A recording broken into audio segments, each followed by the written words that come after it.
apăsam pe butoane, dar habar n-aveam pe front. Mergeam în hărți necunoscute, făceam bar haos, nu știam că-n Brawl Stars trebuie să ai un plan, frate, jos.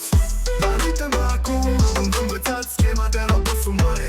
I-am pus toată tema, cod Mădălini IT, băgați în shop, nu doar un cod, e respect pe loc. Acum nou hit-uri nu mai sunt pierdut, cod Mădălini am devenit cunoscut.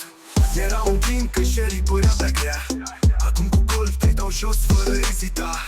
Hărțile-s acasă, nu mai sunt confuz, joca un pro, sunt în echipă cu abuz. De la start la boss, am urcat nivel cu nivel, am transformat în victorie ce părea un eșec total.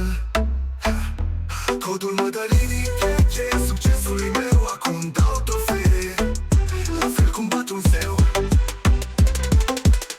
Cod Mădălini IT.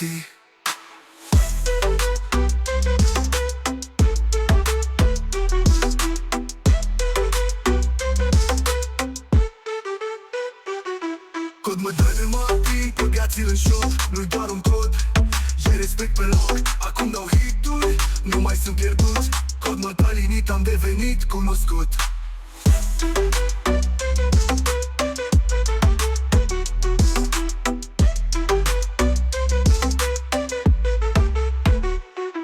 Era un timp când Shelly părea prea grea, acum cu Colt te dau jos fără ezita. Hărțile-s acasă, nu mai sunt confuz, joc ca un pro, sunt în echipă cu abuz. De la start la boss, am urcat nivel cu nivel, am transformat în victorie ce părea un eșec total.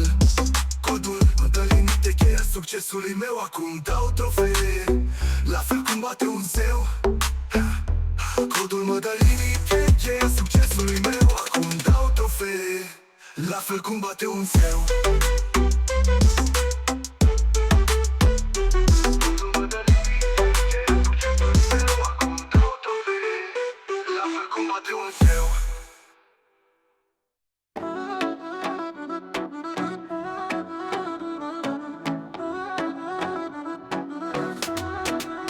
Mă trezesc dimineața cu soarele pe geam, telefonul mână, rolând un nou gram de adrenalină pură, intru meci instant. Shelly trage super, totul devine vibrant. Toți vor coroana, dar nu știu să